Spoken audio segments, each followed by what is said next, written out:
The Law and You, a look at laws in St. Vincent and the Grenadines which affect our daily lives. The Law and You, presented by lawyer panel P.R Campbell QC and brought to you on SVG-TV as a public service. Ladies and gentlemen, brothers and sisters, boys and girls, greetings. Welcome to another presentation in this public service nation-building series, The Law and You. This is program number 862, coming to you on Monday the 22nd of May 2017. On this program, I will speak to you on the topic Dispute Resolution Amongst Lawmakers. But before getting into the topic, a few preliminary comments, beginning with condolences to all families which have suffered recent bereavements, and in particular the family of the late Mr. Gurney Gibson, who was laid to rest last week, Tuesday, I think it was, a nation builder, a businessman, a philanthropist, and all in all, a very, very decent and lovely individual.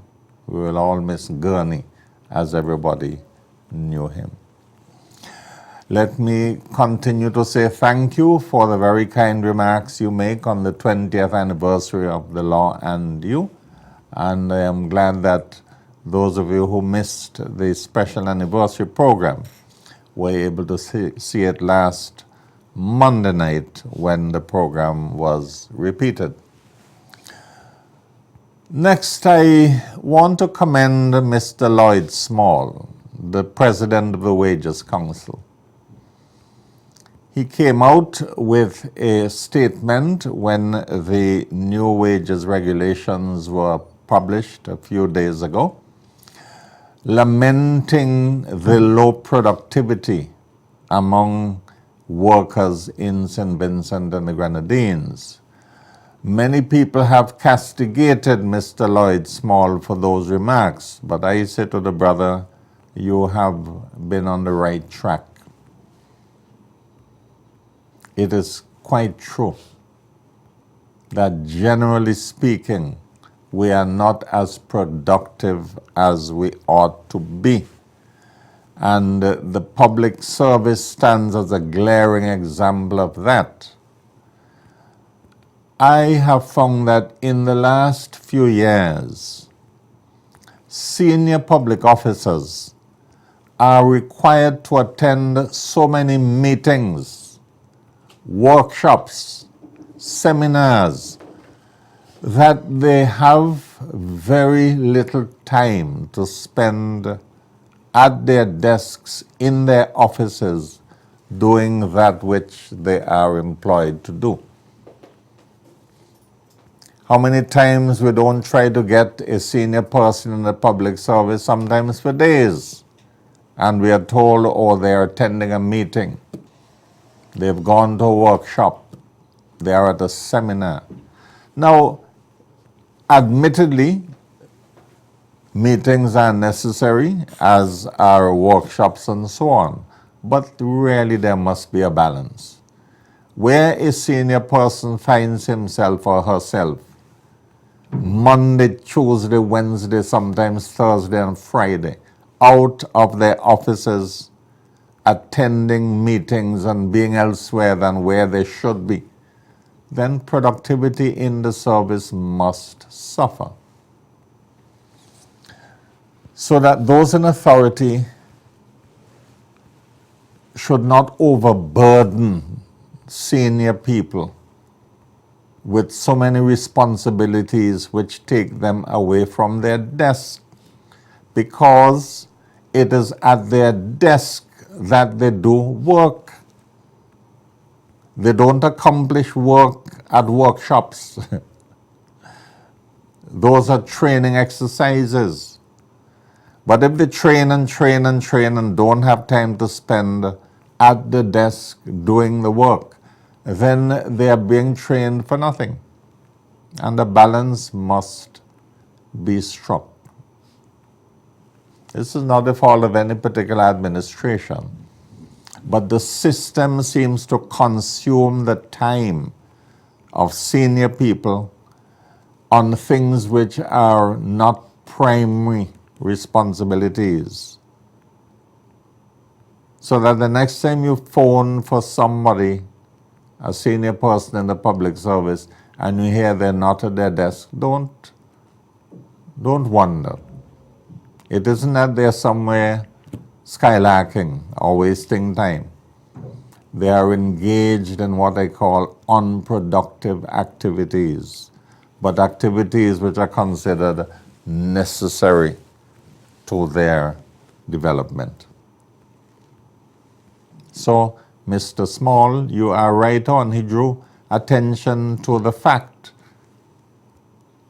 that from 3 o'clock, the roads are full of vehicles of people on their way home or on their way to pick up children who should be walking, people who should be walking up to 4 o'clock. But they have other commitments. And then when Mr. Small speaks out about that people want to crucify the brother, say it like it is. All right. I was happy to hear from Dr. Cyrus that the first batch of his books has arrived. The launching will be sometime towards the end of June. I am almost finished reading Dr. Cyrus's fourth book, A Harvest Richer Than Gold, The Odyssey of a Caribbean Surgeon. And I am satisfied it is his best book to date. The writing is beautiful, as befits the classical scholar that Dr. Cyrus is. It will be money well spent when the book is launched and you get a chance to get a copy of the book. A Harvest Richer Than Gold. My congratulations in advance to Dr. Cyrus on giving to this nation yet another literary gem. Thank you, my brother. Excuse me.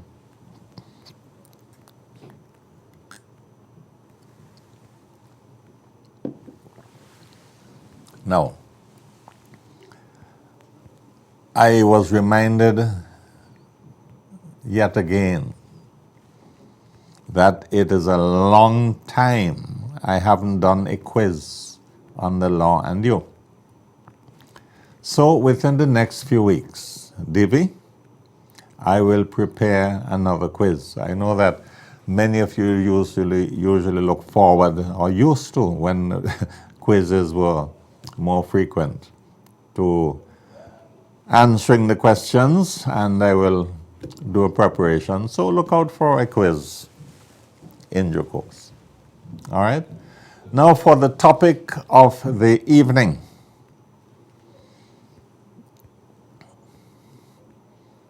Dispute resolution amongst lawmakers. One of the hallmarks of any successful society is the way in which disputes among various groups of people, or classes of people, or occupations and whatever, are resolved. And I want to take a tentative look at disputes amongst those of our citizens who are charged with the responsibility for making laws, otherwise known as parliamentarians. The question is, what mechanisms are there in the society for the resolution of disputes between parliamentarians? Well, the obvious answer, though I would argue it's an incomplete answer, is Parliament. They are charged with the responsibility to go to Parliament and to debate laws, resolutions, and so forth. But is that a forum which lends itself to the resolution of disputes? That is, does it really assist the parliamentarians in arriving at solutions to the disputes which are inherent in the nature of their responsibilities? And obviously the answer is no, because Parliament is the place where parliamentarians go mainly to quarrel with one another, not to settle disputes. From time to time, quarrels become very heated, leading to the walkout of a disgruntled person or a disgruntled side. And there was a time when there were frequent walking out of Parliament by the opposition. Thankfully, in recent years, there is not much of that. In fact, it's a long time since there was a walkout. But that used to be the way that people in Parliament dealt with things they considered they couldn't handle.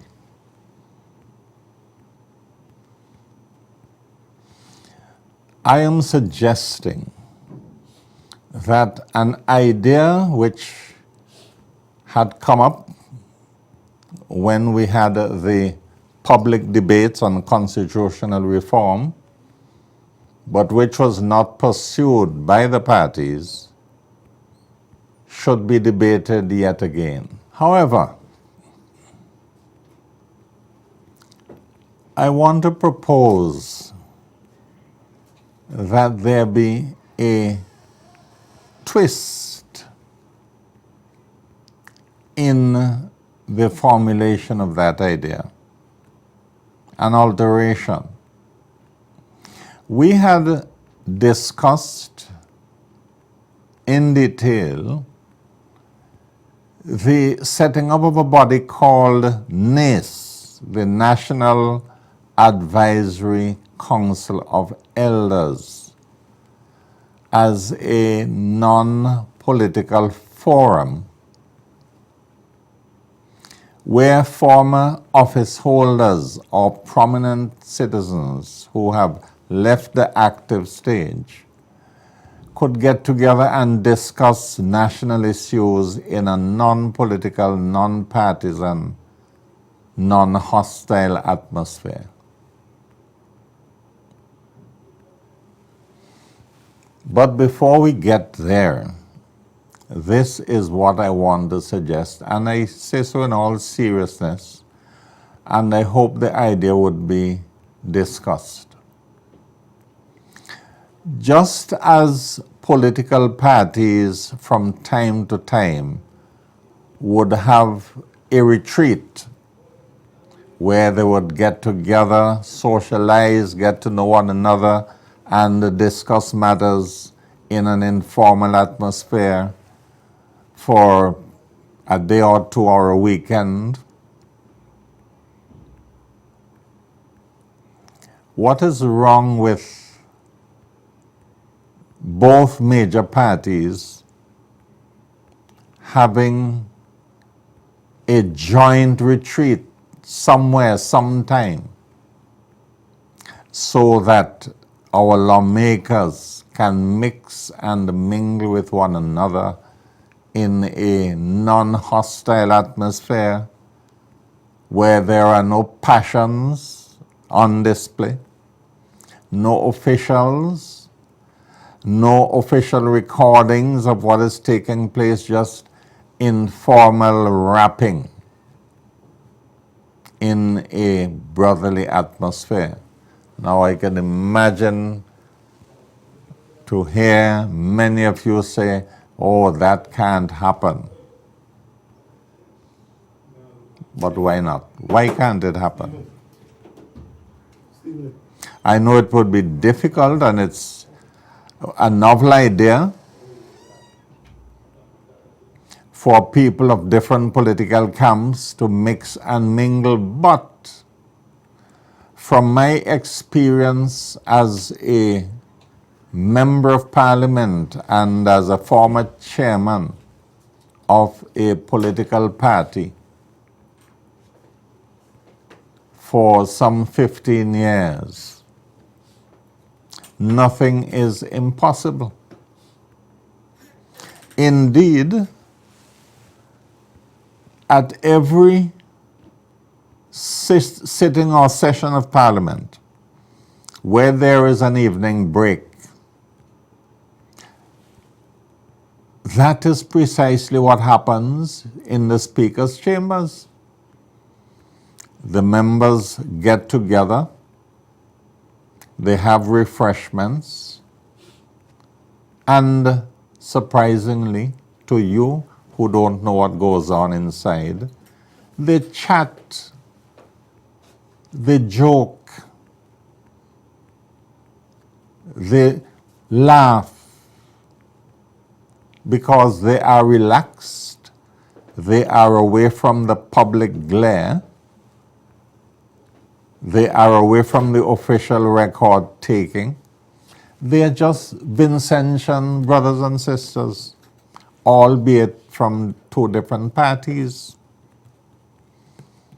But when the refreshments are finished and the House resumes, they go back to their separate sides, one on one side, the government side, one on the opposition side, and they resume hostilities.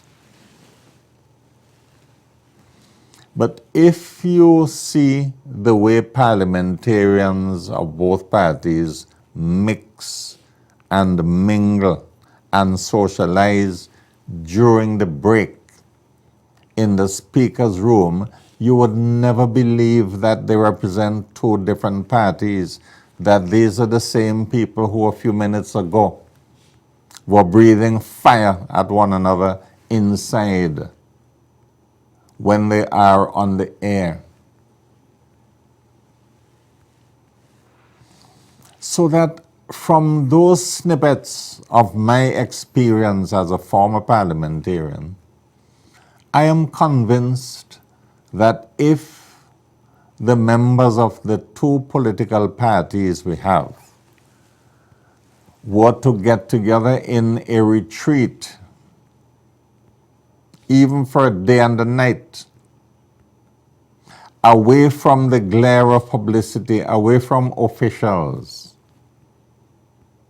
away from their families, just mixing and mingling with one another in a social atmosphere, it would do wonders for the resolution of hostility between the two sides. Now, from what I have seen, and I have been following international affairs very closely, St. Vincent and the Grenadines, like the rest of the Caribbean, may be in for rough economic times in the not too distant future. The signs on the international horizon are not good. Already there is talk of another global recession in the air.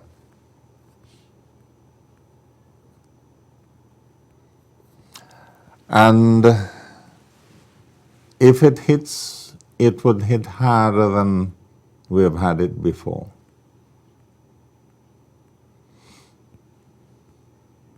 Strains would be placed not just on our economy,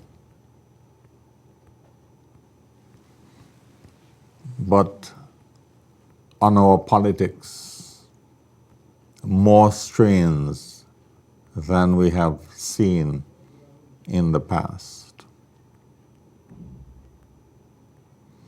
And it seems to me that if we are to go through rough economic times, the political parties would need to work out a method of coexistence that is not mired in enmity and hostility. Our politicians need to open their eyes and see the trends in modern society. What we see as recent manifestations of increased violence are not isolated incidents. To me, there is a clear trend, certainly in all the Caribbean states, because every now and then I go on the internet and look at the newspapers from all the other Caribbean territories. What we notice is a rapid increase in crime in every single Caribbean state, in violent crime, particularly crime involving firearms.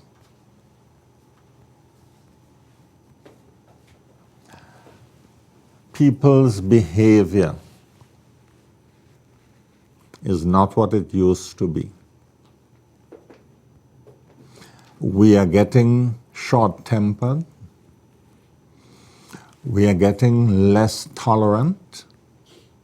And even among families, we are getting manifestations of warfare. People who used to get along well in the past, now it's dog eat dog. So that the violence we see increasing in the society is but a symptom of the deteriorating relationships among mankind. And our politicians need to understand that those trends cannot be channeled if they are fueled by a political dimension, as I think they are. In every Caribbean state, the Commonwealth Caribbean, I don't know about the non-Commonwealth Caribbean. For one thing, I can't read the newspapers written in Spanish or Portuguese or French. I follow the English-speaking newspapers. And in all of them, the trends are clear to me. Every single territory is complaining about the rise in crime, in juvenile delinquency. It looks as if society is threatened, torn apart in many of these countries. And I fear that things are likely to get worse unless there is a concerted effort at the top of the political ladder for the politicians to get together and examine what is happening in the society. You see, those in opposition in the Commonwealth Caribbean would usually thump their chest and blame the government for everything that is wrong in society. But then when elections come and the opposition gets into government and they become the government, then they realize how school is keeping. Have you been following the fortunes of the new American president? During his campaign, candidate Trump took up a lot of positions which people regarded as extremist in many cases. Criticized Barack Obama for this, that, and the other. But President Trump has not even been in office for 125 days. And President Trump has reversed almost every criticism he had made of President Obama.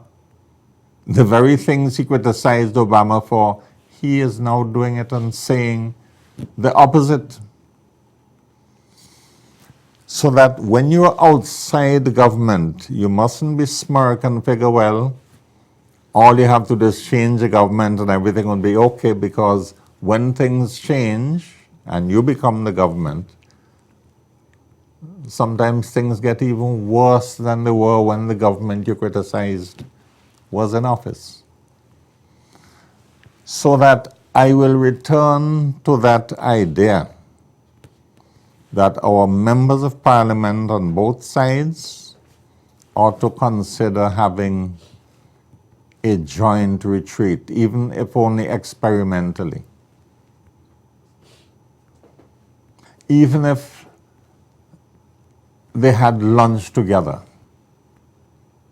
in a social atmosphere, that would help them to break down the barriers, not that they would convert the members of the other party to their cause, but it would assist them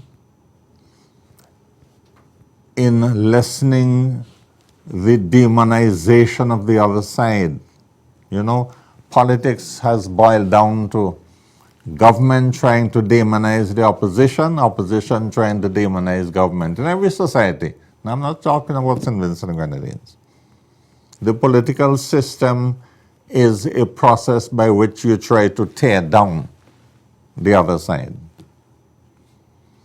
But we have to have less and less of that attitude as we go forward, because the time will come when, in order to keep the society from fragmenting, the political actors would have to cooperate with one another in the interest of the people as a whole.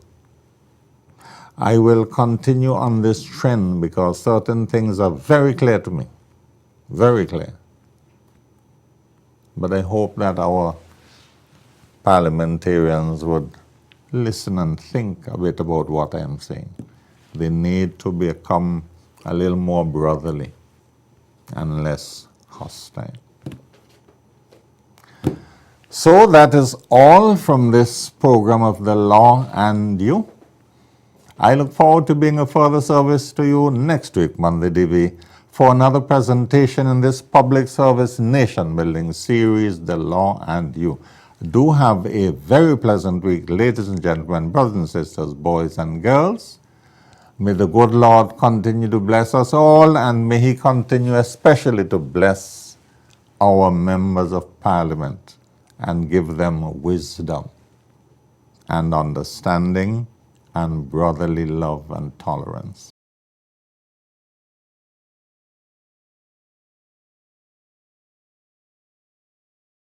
The Law and You, a look at laws in St. Vincent and the Grenadines which affect our daily lives. The Law and You, presented by lawyer panel P.R Campbell QC and brought to you on SVG-TV as a public service.